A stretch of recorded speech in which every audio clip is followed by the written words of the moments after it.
വിപ്രോ എന്ന കമ്പനിയെ കുറിച്ച് അറിയാത്തവരായി ആരും തന്നെ ഉണ്ടാവില്ല. വിപ്രോ എന്ന് വെച്ചാൽ നമ്മുടെ മനസ്സിലേക്ക് ആദ്യം വരിക ഒരു IT കമ്പനി എന്നുള്ളതാണ്. എന്നാൽ ഇത് വെറും ഒരു IT കമ്പനി മാത്രമല്ല. എന്നാൽ ഇത് നമ്മുടെ നിത്യോപയോഗ ജീവിതത്തിൽ ഇലക്ട്രിക് പ്രൊഡക്റ്റ് മുതൽ സോപ്പ് വരെ എത്തി നിൽക്കുന്ന ഇവരുടെ സേവനം കേൾക്കാൻ നമുക്ക് വിപ്രോയുടെ വിജയ രഹസ്യങ്ങളും ഫണ്ടമെന്റ്സും നമുക്കൊന്ന് പരിചയപ്പെടാം.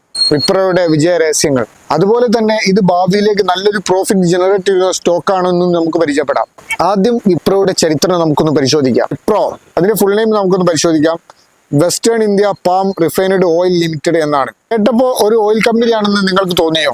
എന്നാൽ വിപ്രോയുടെ ഫൗണ്ടർ ആയിരുന്ന അസീം പ്രേംജി 1945 ഒരു സമ്പന്ന കുടുംബത്തിലായിരുന്നു ജനനം. ആ കാലയളവിൽ തന്നെ അദ്ദേഹത്തിന്റെ പിതാവായിരുന്ന Muhammad Hashim Premji western India vegetable product limited എന്ന കമ്പനി മഹാരാഷ്ട്രയിൽ സ്ഥാപിച്ചു. ഈ കമ്പനി വെജിറ്റബിൾ കുക്കിംഗ് ഓയിൽ അതുപോലെ തന്നെ ബാർ സോപ്പ് ആയിരുന്നു നിർമ്മിച്ചിരുന്നത്. തുടക്ക കാലയളവിൽ തന്നെ കമ്പനിക്ക് നല്ലൊരു പ്രസൻസ് മാർക്കറ്റിൽ ലഭിക്കുകയുണ്ടായി. അതുകൊണ്ട് തന്നെ മാർക്കറ്റിലേക്ക് പെട്ടെന്ന് പടർന്നു പന്തലിക്കാൻ അദ്ദേഹത്തിനെ കൊണ്ട് സാധിച്ചു. 1966 അസീം പ്രേംജി പഠനത്തിന് ശേഷം അദ്ദേഹത്തിന്റെ 21ാം വയസ്സിൽ പിതാവിനോടൊപ്പം ബിസിനസ്സിൽ ജോയിൻ ചെയ്തു. പിന്നീട് അങ്ങോട്ട് 11 വർഷ കാലയളവിൽ 1977 വരെ വലിയ വെല്ലുവിളികൾ നേരിടേണ്ടി വന്നു. തുടക്ക കാലയളവിൽ ലോണ്ടറി സോപ്പ് മാത്രമായിരുന്നു നിർമ്മിച്ചെടുത്ത് നിന്ന് ഡൈവേഴ്സിഫൈഡ് ആയി പലതരം സോപ്പുകളിലേക്കും അതുപോലെ തന്നെ പേഴ്സണൽ കെയറിലേക്കും ബിസിനസ്സിനെ എക്സ്പാൻഡ് ചെയ്തു. അതുപോലെ തന്നെ 1977 IT ഹാർഡ്വെയർ വളരെ പൊട്ടൻഷ്യൽ ഉള്ള മേഖലയാണെന്ന് മനസ്സിലാക്കി അദ്ദേഹം അതിലേക്ക് എൻട്രി ചെയ്യുകയും 1982 അമേരിക്ക സെന്റിനൽ കമ്പ്യൂട്ടേഴ്സുമായി ചേർന്ന് മിനി കമ്പ്യൂട്ടർ മാനുഫാക്ചർ ചെയ്യാൻ തുടങ്ങി. പിന്നീട് അങ്ങോട്ട് ഇന്ത്യയിൽ IT ഹാർഡ്വെയർ മേഖലയിൽ രാജാവായി അദ്ദേഹം മാറുകയുണ്ടായി. ഈ കാലയളവിലായിരുന്നു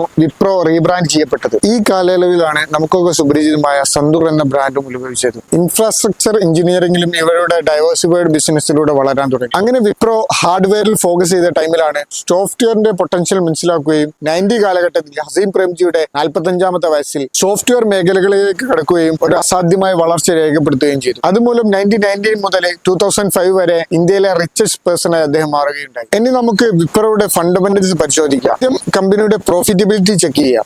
ഇനി കമ്പനിയുടെ ബാലൻസ് ഷീറ്റ് പരിശോധിക്കാം. ബാലൻസ് ഷീറ്റ് നോക്കുമ്പോൾ കമ്പനി ഫിനാൻഷ്യലി സ്റ്റേബിൾ ആണ്. അടുത്തതായിട്ട് നമുക്ക് വാല്യൂഷൻ ചെക്ക് ചെയ്യാം. വാല്യൂഷൻ നോക്കുമ്പോൾ വിപ്രോ പ്രീമിയത്തിലാണ് ട്രേഡ് ചെയ്യുന്നത്. ഈ റേഷ്യോ 26.42. അതുകൊണ്ട് തന്നെ IT മേഖലയിൽ വളരെ ചെലവേറിയതാണ് വിപ്രോ. അടുത്തതായിട്ട് വിപ്രോയുടെ മാർക്കറ്റ് ക്യാപ്പ് നമുക്കൊന്ന് പരിശോധിക്കാം. 3,23,294 കോടിയാണ്. ഇന്നത്തെ ഡേറ്റ് 12 ഡിസംബർ 24 കണക്കാണ് നമ്മൾ പറയുന്നത്. പി റേഷ്യോ 27.50, ROE 40.88, ROC 70.84 ആണ്. 52 week high 313.80, 52 week low 207.50 beta 0.13. എന്റെ അഭിപ്രായത്തിൽ വിപ്രോ നിങ്ങളുടെ വാച്ചിങ് ലിസ്റ്റിൽ ആഡ് ചെയ്യേണ്ട ഒരു സ്റ്റോക്കാണ്. അതുപോലെ തന്നെ നിങ്ങളുടെ പോർട്ട്ഫോളിയോ ആഡ് ചെയ്യാൻ പറ്റുന്ന ഒരു സ്റ്റോക്കുമാണ്.